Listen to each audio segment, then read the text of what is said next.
The thing that made you successful is the same thing that quietly destroys your success. It sounds like a contradiction. It isn't. You get clear about what matters. You work hard at it. You become known for it. So people bring you more requests, more projects, more opportunities. And one day you wake up doing 30 things badly instead of doing one thing brilliantly. The clarity that built you is gone. This is the central problem in Essentialism by Greg McKeown, and the rest of the book is the way out. Essentialism, the disciplined pursuit of less. Greg McKeown has spent years coaching some of the most capable people in some of the most interesting companies in the world.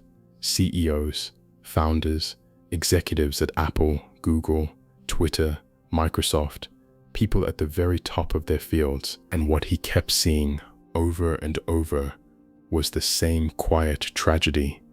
Brilliant, ambitious, capable people, working harder than ever, achieving less than they used to, feeling more out of control with every promotion, feeling busier and emptier at the same time. How does that happen? How does success start to feel like failure? That question became McKeown's obsession. He left law school in England to chase it. He went to Stanford to study it. He built a consulting practice in Silicon Valley around it. And eventually he wrote a book that names the answer in 3 words: less but better. Not less for the sake of less, not minimalism, not asceticism. Less but better. The disciplined pursuit of fewer things that matter more. Over the next 40 minutes, I'm going to walk you through every key idea in this book. Why almost everything you do today is probably not essential. Why the things that built your success are now eroding it. How to tell the vital few from the trivial many. How to say no in a way that earns you more respect, not less. And how to build a life where the things that truly matter become almost effortless to execute. If you've ever felt like you were always in motion but never actually getting anywhere, this is the conversation you needed to have. Let's begin where McKeown himself began. Not in a boardroom, not in a research lab, in a hospital, on the worst day of his career, and then we'll meet the man who solved it. Chapter 1. The Paradox of Success. It was a bright winter day in California. Greg McKeown was sitting in a hospital room next to his wife. The day before, their first daughter had been born. 7 pounds, 3 ounces, healthy, happy, asleep in her mother's tired arms. This should have been one of the most serene days of his life. Instead, he was on his phone. He was answering emails, and he was being pressured to leave the hospital that very afternoon to attend a client meeting. A colleague had written him the day before, half joking, half not.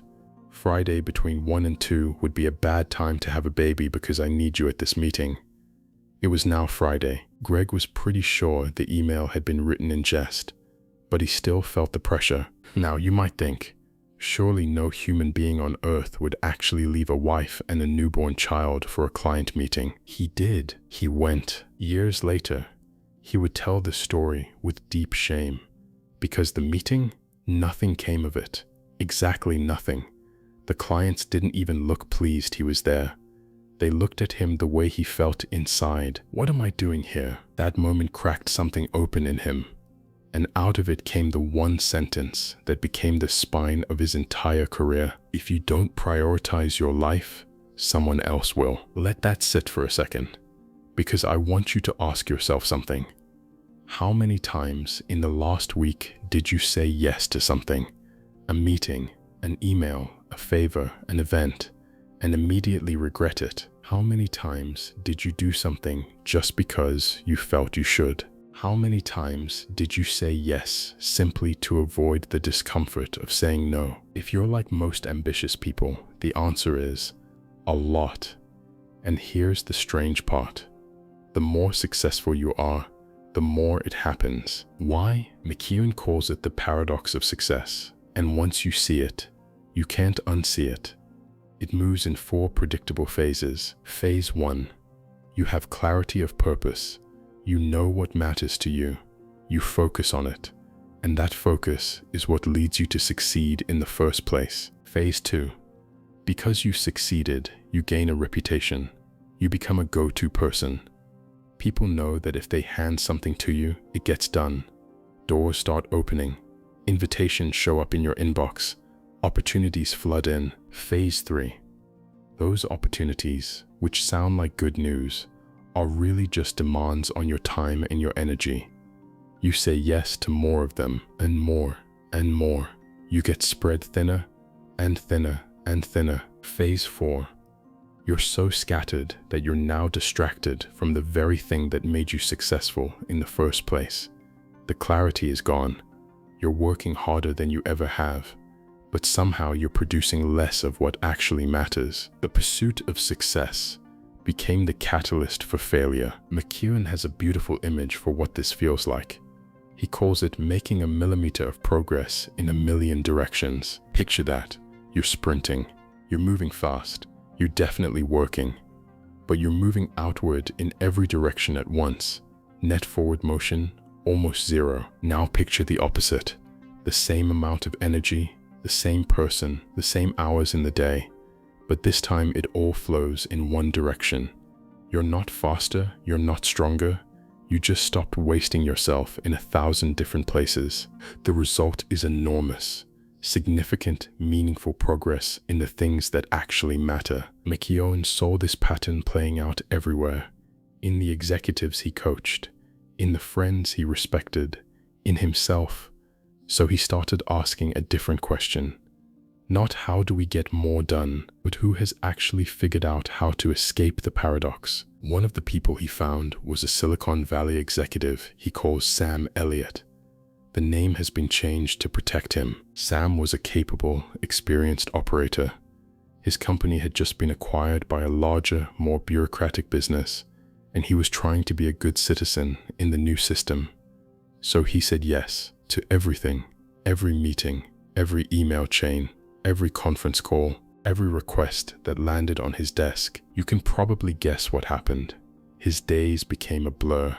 His stress climbed. The quality of his work dropped. He was, in his own words, majoring in minor activities. Then the company offered him an early retirement package. He didn't want to retire. He was in his early 50s, with energy to burn. But he didn't want to stay either.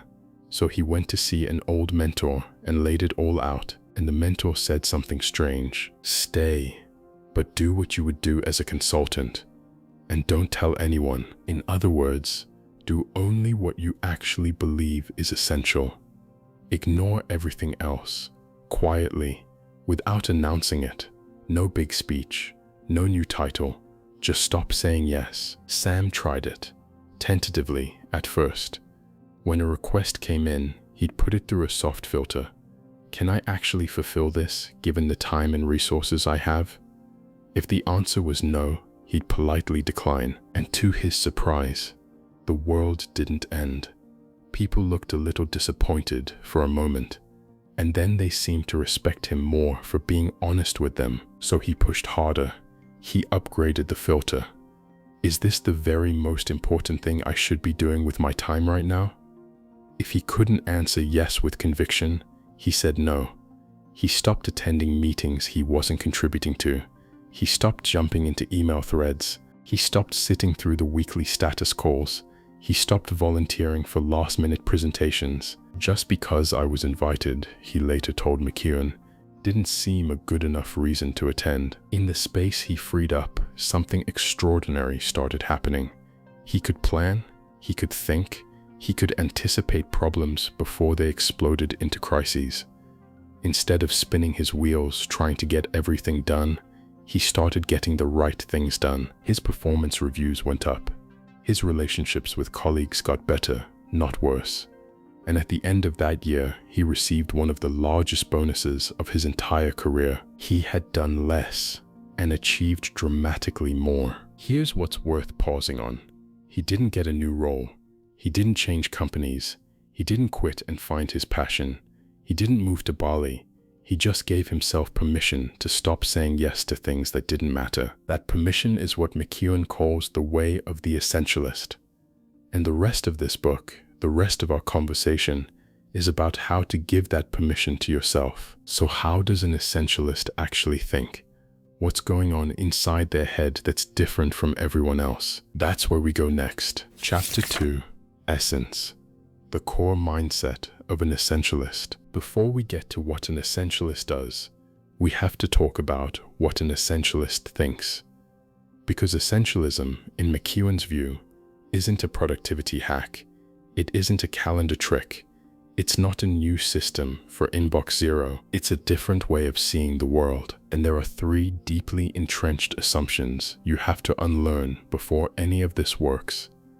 3 lies most of us absorbed somewhere along the way, and they keep us trapped no matter how many productivity books we read. The first lie sounds like this: I have to attend this meeting. I have to answer this email. I have to take this call. I have to volunteer for this project. I have to go to my cousin's birthday party. I have to. Here's what McKeown wants you to notice. You almost never actually have to. You've forgotten that you have a choice. He tells a story about a famous psychology experiment. In the 1960s, 2 researchers, Martin Seligman and Steve Meyer, were studying dogs. They divided the dogs into 3 groups. The first group was placed in a harness and given small electric shocks, but they had a lever they could press to make the shocks stop. The second group got the same harness, the same shocks, the same lever, but the lever didn't work. They were powerless. And the third group was just placed in the harness and not shocked at all. Then came the second phase of the experiment. Each dog was put in a large box, divided down the middle by a low wall. One side of the box gave shocks, the other didn't. The dogs from Group 1, the ones who could stop the shocks earlier, quickly jumped over the wall to the safe side. So did the dogs from Group 3. Easy, obvious. But the dogs from Group 2, the ones who had learned that the lever didn't work, didn't jump. They just stood there, taking the shocks. The researchers called it learned helplessness. The dogs had been taught through experience that nothing they did mattered. So when the situation changed and they actually did have a way out, they couldn't see it. Now here's the uncomfortable part. McKeown believes humans do the exact same thing. We learn early in our careers that pushing back has consequences. We learn that the squeaky wheel gets unpleasant feedback. We learn that the easiest way to keep your manager happy is to say yes.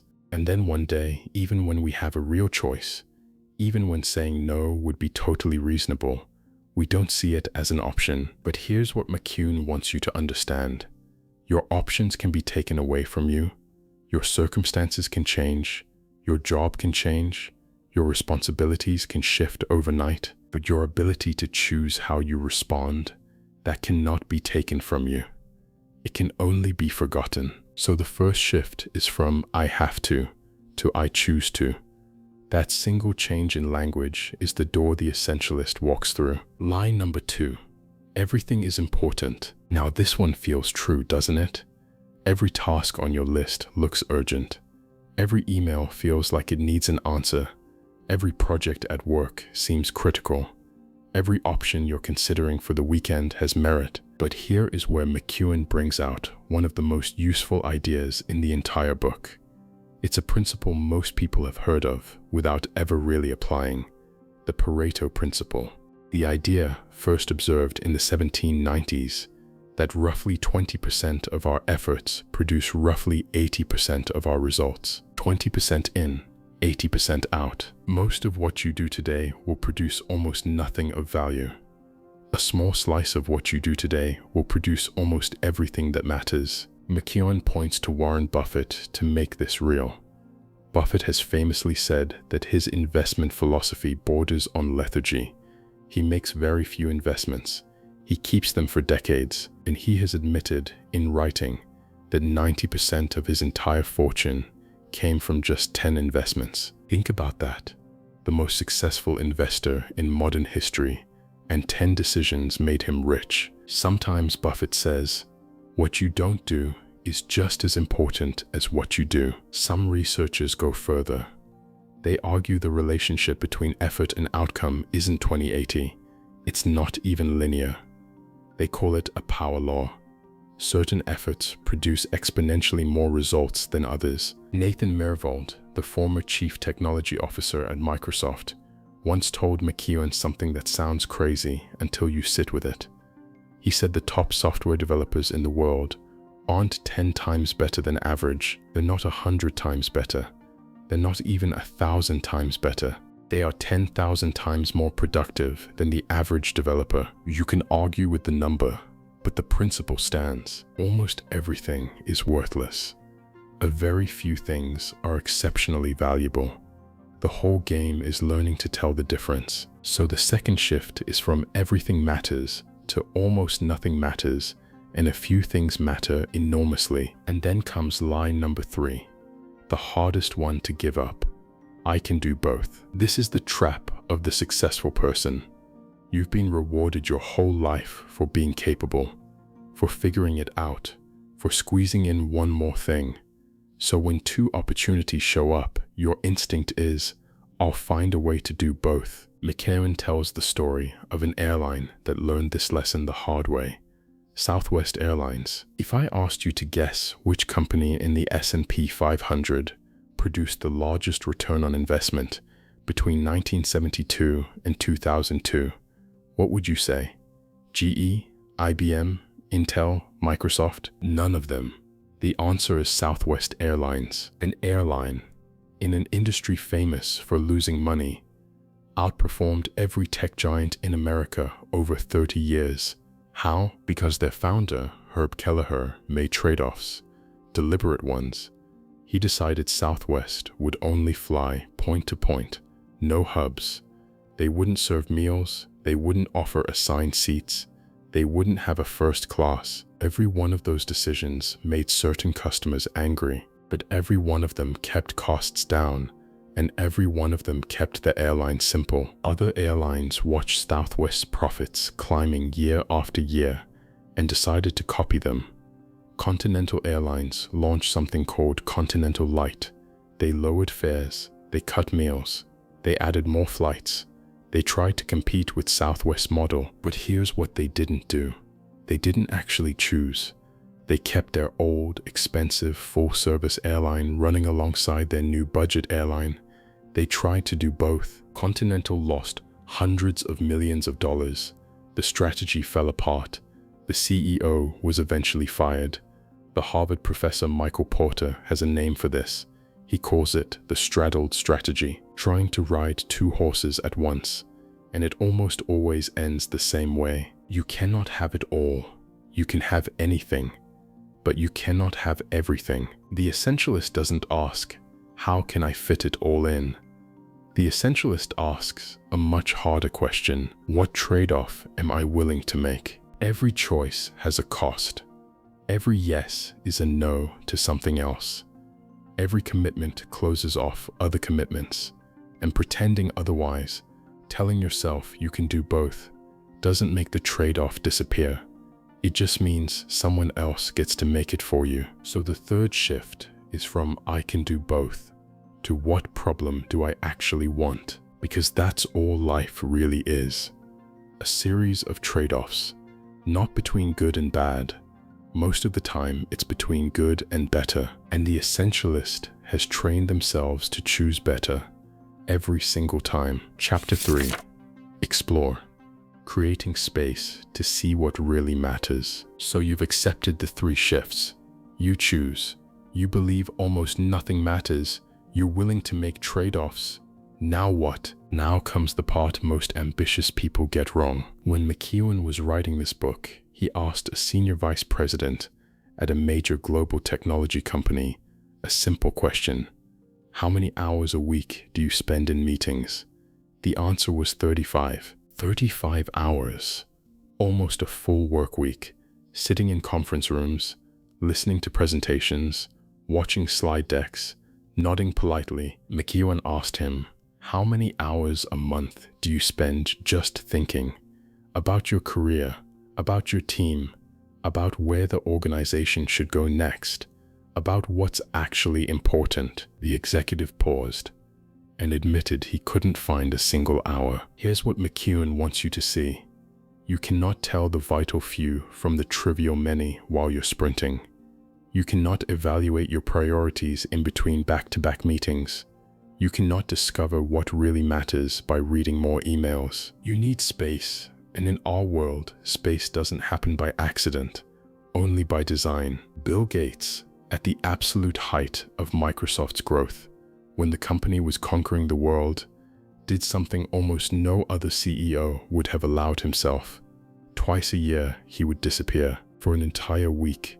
No meetings, no phone calls, no employees, just a cabin, a stack of books, and a stack of articles. He called it Think Week. He'd read 100 articles, sometimes more. He'd read books, he'd study trends, he'd think about where technology was going. He'd ask the big questions that the day-to-day of running Microsoft never let him ask. And then he'd come back, having made decisions that shaped the entire industry for the next 10 years. Or take Frank O'Brien. He runs a marketing services company in New York called Conversations. About 50 employees. Once a month, he gathers every single person in the company into one room for an entire day. No phones, no email, no agenda. The purpose of the meeting, and I mean this literally, is to do nothing but think and talk. He doesn't hold it on the slowest Friday of the month. He holds it on the first Monday. Even his clients know not to expect a response on Do Not Call Monday. He told McKeown, "If my people are too busy to think, then they're too busy, period." Now, most of us can't take a think week. Most of us can't shut the office down once a month. But the principle scales down beautifully. Jeff Weiner, the CEO of LinkedIn, schedules up to 2 hours of blank space on his calendar every single day, broken into 30-minute chunks. Nothing booked in them, no meetings, no calls, just space. He told McKeown it felt like an indulgence at first, like a waste. But over time, he came to see it as the single most valuable productivity tool he had ever used. Why? Because that's where the real work happens. Not the urgent work, the important work, the work of deciding what to do, instead of just doing whatever showed up. The faster and busier things get, the more you need to schedule time to do nothing but think. But there's another part of creating space the high achievers tend to ignore. And it's not on the calendar, it's in the bed, which brings us to one of the most important and most resisted chapters of this entire book. Jeff was 36 years old. By any external measure, he was at the top of his game. His grandfather had been an early administrator in the Peace Corps, and Jeff had inherited the family obsession with making a difference. He was the co-founder of an impact investment fund. He had been named Ernst & Young's Entrepreneur of the Year. He was named a Young Global Leader by the World Economic Forum, and he was the CEO of a global microcredit organization, reaching more than 12 million poor families around the world. He traveled 60 to 70% of the time. London for meetings, 5 Indian cities in 6 days, Geneva to meet investors, then back to Seattle for a day and a half before flying out again. He slept 4 to 6 hours a night. Then one night, Jeff sat straight up in bed in a panic. He felt as if a bomb had exploded inside his head. He was sweating, disoriented. The room was silent.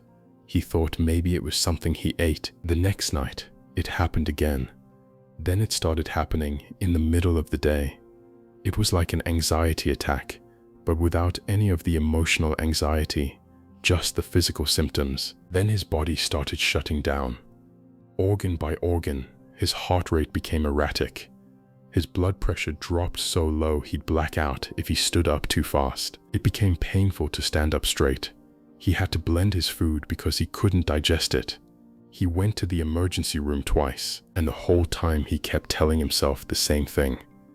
I'll slow down after the next deal, after the next trip, after the next meeting. Eventually, his doctor sat him down and gave him 2 options. Take medication for the rest of his life to manage the symptoms, or disengage from everything, every commitment, every board, every responsibility for a year or 2, and treat the underlying illness. Jeff didn't accept either option at first. He was a competitive triathlete. He figured he could power through this the way he'd powered through a torn rotator cuff. He boastfully told the doctor, "I'll take 2 months off and be back in full form. Watch me." He took 2 months off and totally crashed. He slept 14 hours a night. For 6 weeks, he couldn't get out of bed some days. He went back to his doctor, defeated, and admitted this was going to take a lot longer than he thought. He resigned from the boards. He left the company he had built.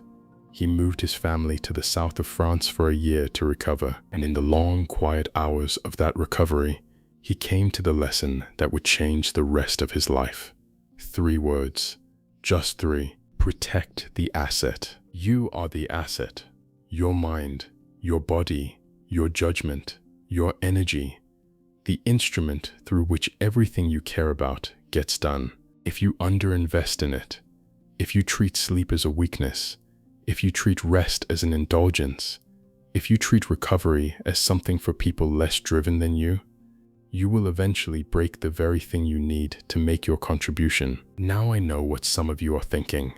Sleep is for people who don't want it badly enough. Real high performers run on 5 hours. Let me tell you what the research actually shows. You've probably heard of the 10,000-hour rule. It comes from a famous study of violinists by a researcher named Anders Ericsson. The study showed that the best violinists in the world had practiced far more than the merely good ones. That's the part everyone quotes, but here's the part almost nobody mentions. The second biggest difference between the elite violinists and the merely good ones wasn't grit, wasn't talent, wasn't focus. It was sleep. The best violinists in the world slept an average of 8 hours and 36 minutes a night, about an hour longer than the average American, and they also napped on average for almost 3 hours a week in the afternoons. The good violinists, they slept like the rest of us. Sleep didn't make them slower. Sleep made them sharper. Sleep is what allowed their hours of practice to compound into mastery instead of dissolving into fatigue. A Harvard sleep researcher named Charles Chisler has gone even further. He's shown that pulling an all-nighter or going a week on 4 to 5 hours of sleep produces an impairment in your brain equivalent to a blood alcohol level of 0.1%. Think about that. You'd never say, "That guy is a great worker, he's drunk all day." But we say exactly that all the time about people who sacrifice sleep for work. So here's what the essentialist does differently. The non-essentialist thinks 1 hour less of sleep equals 1 more hour of productivity. The essentialist knows 1 hour more of sleep equals several more hours of much higher productivity. Sleep isn't the enemy of contribution. Sleep is what makes the highest contribution possible. Jeff figured this out the hard way, the hospital way. Most of us still have time to figure it out the easy way. So you've created space. You've protected the asset. You're starting to see clearly again. Now you're going to face the hardest part of the whole journey, saying no to people you care about. That's where we go next. Chapter 4. Eliminate. The graceful art of saying no. Cynthia was 12 years old, and for months, she and her father had been planning a perfect night out together in San Francisco. They had the whole evening mapped down to the minute. She would slip into the back of his presentation for the last hour. At 4:30, they'd meet at the rear of the room and slip out before anyone could stop him to talk. They'd catch a trolley car to Chinatown. They'd eat Chinese food, their favorite. They'd see the sights. They'd catch a movie. They'd grab a taxi back to the hotel, sneak into the pool after hours. Her dad was famous for that. Order a hot fudge sundae from room service and watch the Late Late Show. They had talked about every detail. The anticipation was half the experience. This was their night. Cynthia's father finished his presentation. He gathered his things. He took her hand, and as they walked out of the convention center, an old college friend appeared, someone he hadn't seen in years. The two men embraced. The friend was thrilled. He said, "I just heard you're doing some work with our company now. Lois and I want to take you out to dinner tonight. A spectacular seafood place down at the wharf. We've been waiting for this." Cynthia's father smiled and said, "Bob, it's so wonderful to see you. Dinner at the wharf sounds amazing." Cynthia's heart sank. Her perfect night was about to evaporate. She hated seafood. She could already picture herself sitting silently while the adults talked for 3 hours. But then her father did something she would never forget. He looked at his old friend and said, "But not tonight. Cynthia and I have a special date planned, don't we?" He winked at her. He squeezed her hand, and they walked out of that convention center together into an unforgettable San Francisco night. Many years later, Cynthia told McKeown that simple choice, that small no said by her father to a generous offer, bonded the two of them forever, because she knew, in that moment and for the rest of her life, what mattered most to him. Her name was Cynthia Covey. Her father was Stephen R. Covey, the author of The 7 Habits of Highly Effective People, one of the most influential management thinkers of the last century, who passed away just a few weeks before Cynthia told McKeown this story. Now I want you to sit with this for a second, because most people in Stephen Covey's position would have said yes. They would have rationalized it. It's only one night. The seafood place is famous. The old friend came all this way. Cynthia will understand. But Covey knew something most of us forget when we're standing at the moment of decision. He knew exactly what he was trading. McKeown puts it like this: when someone asks you for something, your time, your attention, your help, you can either say no and regret it for a few minutes, or say yes and regret it for days, weeks, months, sometimes years. So why is it so hard to say the simple word that protects everything you actually care about? McKeown gives 2 reasons. The first is that we're unclear about what's essential to us. When you don't know what your essential is, when you haven't named your Cynthia, the person or the project or the value that comes first, every request looks roughly equal. Every yes feels reasonable. You drift. But when you do know what's essential, McKeown says, it's almost as if you have a force field around you. The graceful no becomes obvious because the thing the no is protecting is so vivid in your mind that nothing else even competes. The second reason it's hard is older than productivity culture, older than your career, older than email. It goes back tens of thousands of years. When humans lived in tribes of hunter-gatherers, getting along with the group was survival. If the tribe rejected you, you died. So we evolved an instinct, a deep physical instinct, to do whatever it takes to stay in good standing. Psychologists call it normative conformity. We don't live in tribes anymore, but the instinct is still there. So when your boss asks you to take on an extra project, when your friend asks you to come to the party, when your mother-in-law asks you to do the thing, your body responds the way it would have responded 10,000 years ago. Saying no feels physically dangerous. But here's what McKeown wants you to understand. Most of the things you're afraid will happen when you say no don't actually happen. McKeown tells a beautiful story about the graphic designer Paul Rand. You may not know his name, but you know his work. He designed the logo for IBM, for UPS, for ABC, for Westinghouse. One day, Steve Jobs called Paul Rand. Jobs had just been pushed out of Apple and was starting a new company called Next. He wanted Rand to come up with a few logo options. Now imagine this for a second. Steve Jobs, one of the most powerful people in technology, calls you up, asks for a few options. Most designers would have produced 50. Most designers would have stayed up all night. Most designers would have done whatever Steve Jobs asked. Paul Rand said no. He said, "No, I will solve your problem for you, and you will pay me, and you don't have to use the solution. If you want options, go talk to other people. But I will solve the problem the best way I know how, and whether you use it or not is up to you." How do you think Steve Jobs reacted? Did he hang up? Did he find another designer? Did he never speak to Rand again? No. Jobs later said that Paul Rand was one of the most professional people he had ever worked with. He respected him more, not less. He paid him, and he used the logo Rand designed. Exactly the one Rand designed. No alternatives. for the rest of next existence. Here is what McKeown wants you to take from this story. When you say no with conviction, when it's clear you're saying no because you have something more important to protect, most people don't punish you for it. They respect you more. So how do you actually do this in practice? Without becoming a jerk, without burning every bridge, without sounding cold. McKeown gives a whole repertoire of techniques. I'll share the most useful ones. First, separate the decision from the relationship. When someone asks you for something, you can confuse the request with the person making it. Saying no to the request feels like saying no to them. It isn't. You're declining a thing, not a human being. Second, you don't always have to use the word no. Sometimes the most graceful no is, "I'm flattered you thought of me, but I'm afraid I don't have the bandwidth." Or, "I would love to, but I'm overcommitted." Same meaning, softer landing. Third, use the awkward pause.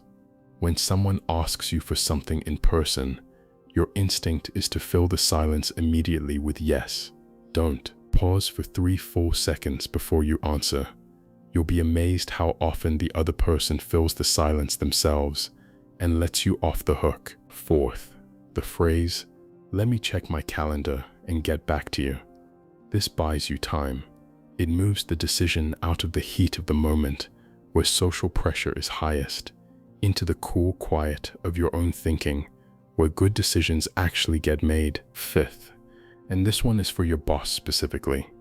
When you're asked to take on something new and you're already at capacity, you don't have to refuse outright. Try this.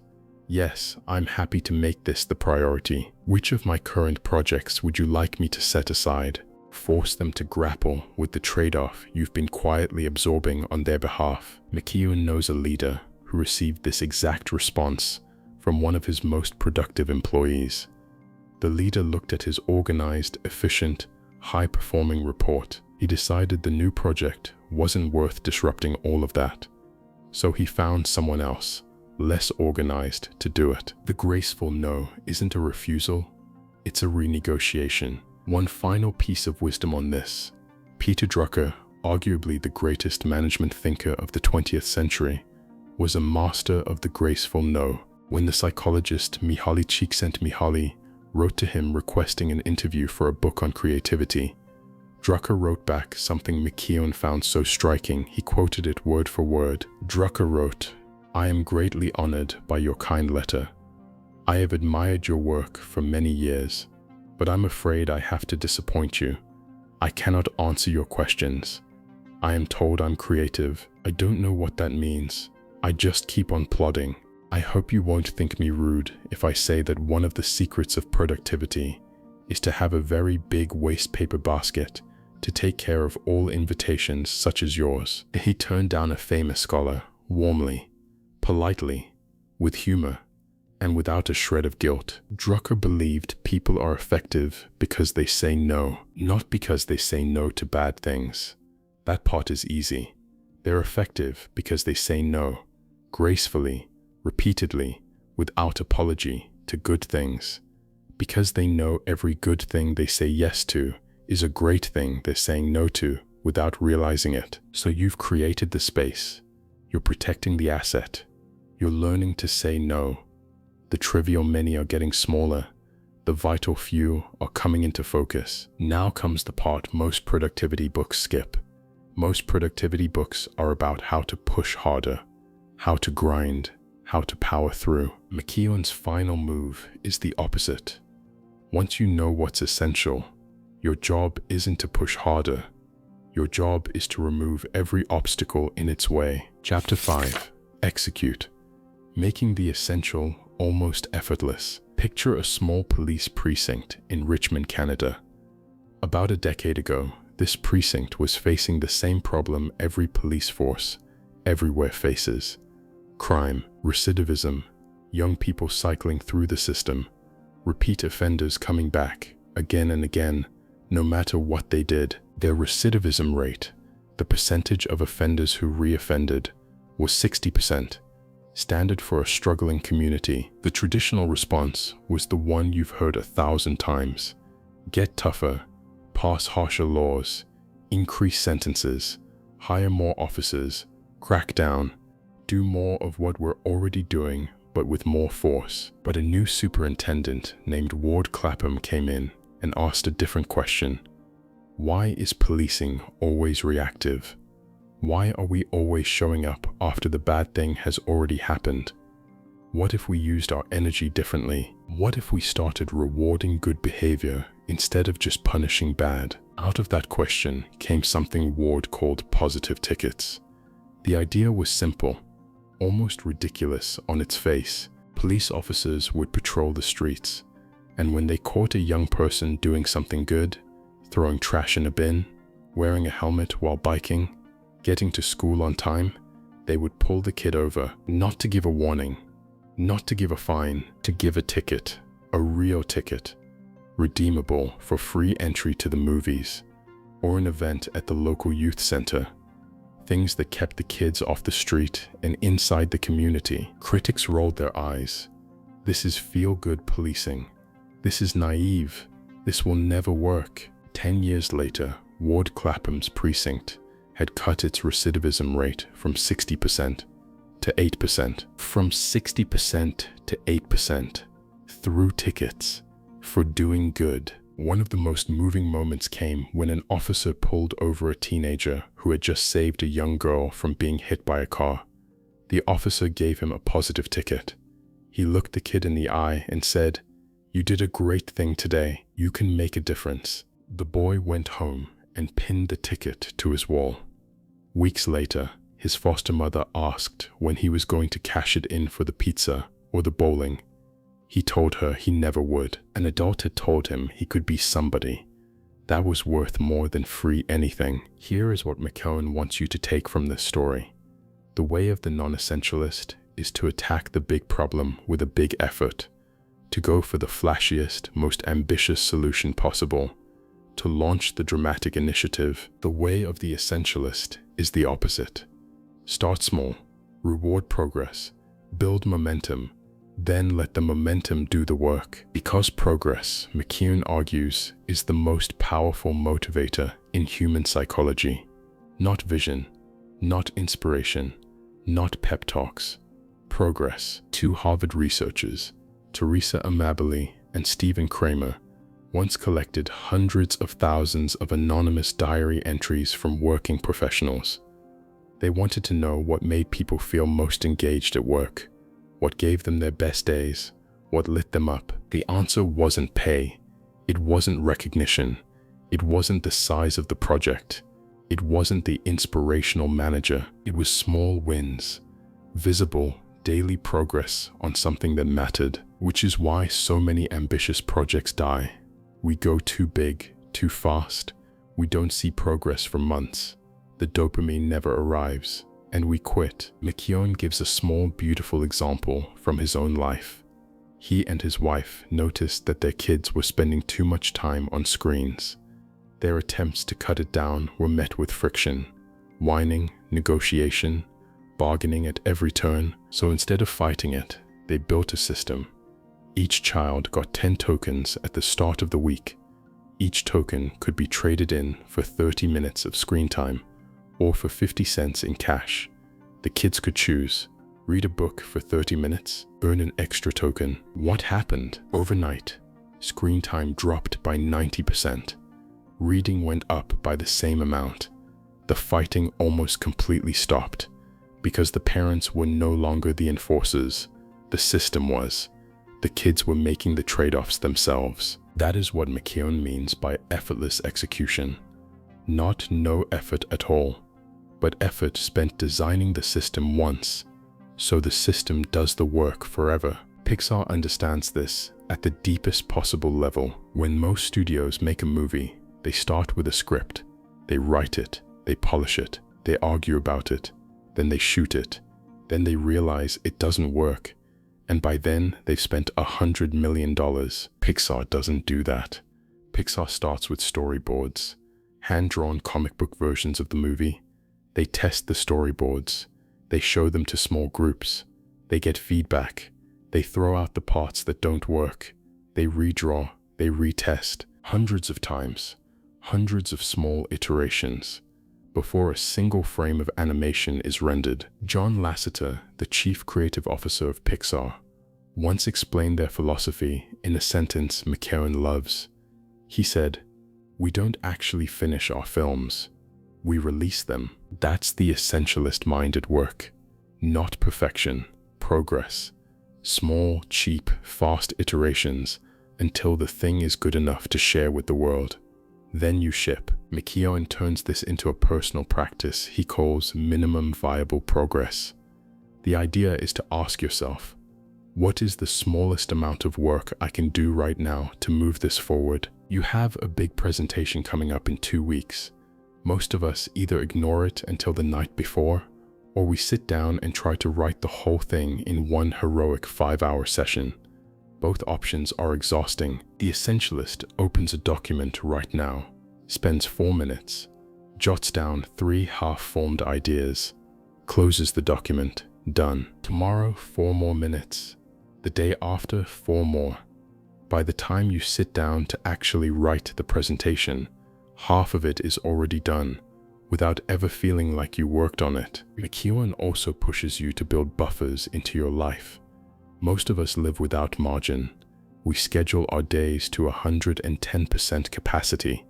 So when anything unexpected happens, and something unexpected always happens, the whole system collapses. The essentialist builds in 50% more time than they think a task will need. They leave 15 minutes between meetings, not 0. They plan for the project to take twice as long as the optimistic estimate because they know Murphy's Law isn't pessimism, it's math. You cannot eliminate friction by working harder. You can only eliminate friction by designing your life to absorb it. And once your systems are removing the obstacles for you, once your routines are doing the heavy lifting, something remarkable starts to happen. The essential things stop feeling like effort. They become part of who you are, which brings us to the final piece. Not what an essentialist does, but what an essentialist becomes. Chapter 6. Becoming an essentialist. Up to this point, McKeown has been teaching you what an essentialist does. The mindset, the space, the graceful no, the systems. But in the final chapter of the book, he makes a shift that almost nobody sees coming. He says, all of that is just the surface. Because there is a difference, he argues, between a person who occasionally practices essentialism and a person who has actually become an essentialist. And the difference is not technique, it's not discipline, it's not strategy, it's identity. To make this real, McKeown closes the book with a portrait of someone you've heard of since you were a child. A young man with every privilege a person could ask for, born into a wealthy family, studying to become a barrister in London, with a comfortable career waiting for him on the other side. His name was Mohandas Karamchand Gandhi. Gandhi had a clear future. Law school, a successful practice, a prosperous life. And then he traveled to South Africa, and he saw something there, the brutal racial oppression of the British colonial system that broke something open inside him. And in that breaking, he found a different purpose, the liberation of oppressed people everywhere. But here's the part that fascinated McKeown. Once Gandhi had that new purpose, he didn't just add it to his existing life. He didn't try to be a lawyer who also fought for justice on the weekends. He didn't try to do both. He eliminated everything else. He called it reducing himself to 0. He stopped reading newspapers because he found that their endless content added nothing essential to his life. For 3 years, no newspapers. He simplified his diet, then simplified it again. For 35 years, he kept experimenting with what to eat and what to remove. He set aside 1 full day a week in total silence. He wove his own simple cotton clothing, khadi, by hand, and inspired millions of his followers to do the same. When Gandhi died, do you know how many possessions he owned? Fewer than 10. And from that radical reduction, from that disciplined pursuit of less, came one of the most enormous contributions any human being has ever made. The independence of India. The blueprint for nonviolent resistance that would later shape the civil rights movement in America, the fall of apartheid in South Africa, and countless other liberation movements around the world. When Gandhi died, the American Secretary of State, George Marshall, said this: "Mahatma Gandhi had become the spokesman for the conscience of mankind, a man who made humility and simple truth more powerful than empires." Now I want to be clear about what McKeown is and isn't saying with this story. He is absolutely not telling you to give away your possessions. He's not telling you to weave your own clothes. He's not telling you to become a monk. What he is telling you is something more subtle and more useful. When you stop trying to do everything, when you give yourself permission to be radically selective about what you commit to, your capacity to contribute on the things you do choose becomes almost unrecognizable. You don't have to leave law school. You don't have to wear khadi. You don't have to take a vow of silence on Mondays. But somewhere in your life, there is a version of this choice waiting for you. Something you've been doing out of habit, out of obligation, out of the inability to say no, out of the lie that you can do both. And underneath all of that noise, there is one thing, maybe two, maybe three, that would actually matter if you gave it the room to breathe. McKeown ends with a list of small choices from his own life. Choices most people would call trivial, but he chose to share them because they're not trivial. They're the choices that, taken together, make him an essentialist instead of someone who occasionally talks about essentialism. He chose to wrestle with his children on the trampoline instead of going to a networking event. He chose to say no to international consulting work for a year so that he could finish this book. He chose to set aside one day every week where he doesn't check social media so he can be fully present at home. He chose to push back a work deadline to take his kids camping. He chose to turn down a recent offer to lecture at Stanford, his own alma mater, because he knew it meant time away from his actual mission. None of those choices look dramatic from the outside, but each one is a quiet, deliberate trade-off. Each one is a moment where someone offered him something good and he chose something better. Each one is a small no in service of a much larger yes. That, in the end, is what it means to live as an essentialist. Not to do anything spectacular, just to stop pretending you can do everything. And in that stopping, to finally have room to do the few things you came here to do. So let's bring this all together. What does an essentialist actually look like in your life, in your week, in tomorrow? Here are the key takeaways from Essentialism. First, success contains the seeds of its own destruction. The clarity that gets you ahead invites the opportunities that take your clarity away. If you don't actively defend what made you successful, your success will quietly undo it. The paradox is not a glitch in the system. It is the system. Naming it is the first defense against it. Second, almost everything is noise. A small handful of things, relationships, projects, decisions, hours of your week, produce almost all the value in your life. The essentialist's whole game is learning to tell the difference. The Pareto Principle isn't a tip. It's the operating system of how the world actually rewards effort. Third, you always have a choice. The single most disempowering belief you can carry is "I have to."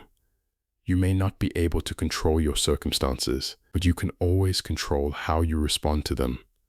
Forfeiting that ability isn't humility, it's learned helplessness, with a more flattering name. Fourth, you cannot do both. Every yes is a no to something else. The straddled strategy, trying to keep all options open, trying to please everyone, trying to ride two horses at once, looks like ambition. It's actually the most expensive form of indecision there is. Fifth, you need space, not as a reward, not as a luxury, as a tool. The reason you can't see your own life clearly is because you have not built 1 square inch of room in your schedule to look at it. Bill Gates takes a think week. Jeff Weiner blocks 2 hours a day. Frank O'Brien takes a do not call Monday. Whatever your version of this is, Schedule it before something else fills the gap. Sixth, protect the asset. You are the instrument through which everything you care about gets made. If you destroy the instrument, the contribution stops. Sleep is not what you do when you have time. Sleep is what makes the time you have valuable. Seventh, the graceful no is a skill, not a personality trait. It can be practiced. It can be scripted. You can use the awkward pause. You can say, let me check my calendar. You can ask your boss what to deprioritize. People will respect you more, not less, for the conviction. Eighth, don't push harder, design better. The essentialist doesn't muscle through important work. The essentialist removes the obstacles in the way of important work. Start small, reward progress. Build systems that do the work for you so you can spend your energy where it actually matters. Ninth, essentialism is not something you do. It's something you become. Practiced occasionally, these ideas will make you more productive. Practiced relentlessly, they will change who you are. Now here's the thing I want you to sit with as we close. Remember the sentence we started with. The thing that made you successful is the same thing that quietly destroys your success. I want to leave you with the other half of that sentence. The half McKeown spent a whole book earning. The thing that gets you back is permission. Permission to do less. Permission to say no. Permission to disappoint people who were never owed a yes in the first place. Permission to admit that you cannot in fact do everything, and that pretending you can is the most expensive lie you've ever told yourself. McKeown ends his book with a quote from Mary Oliver. The poet asks, "Tell me, what is it you plan to do with your one wild and precious life?" Here is the question I want you to take from this conversation. Not what do you want to add to your life, not what new habit, what new system, what new technique, something harder. What in your life right now is good, but not essential? And what would happen if you let it go? Sit with that one, not for a minute, for a week. Because if there is a single sentence in essentialism that can change the direction of your life, it's the question hiding inside that one. If this book has stirred something in you, and I hope it has, read the full version. There's so much I had to leave out today. The chapter on uncommitting from sunk costs. The chapter on editing your life the way a film editor edits a movie. The frameworks on routines and flow that turn essential work into something almost automatic. The full version is roughly 240 pages, and it's the kind of book most people end up reading twice. I'll leave links to the Amazon version and the Audible audiobook in the description below. The Audible version is excellent if you're someone who listens while walking or driving. If you enjoyed this deep dive, the most helpful thing you can do for this channel is hit subscribe.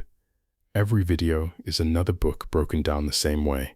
The strongest ideas, the best stories, told the way I tell them to a friend. And if you got something out of this, leave a comment with the one non-essential thing you're going to let go of this week. I read every single one, and you'd be amazed how often someone else's answer becomes the one I needed to hear. Until next time, be wise, be selective, and give yourself permission to do less but better.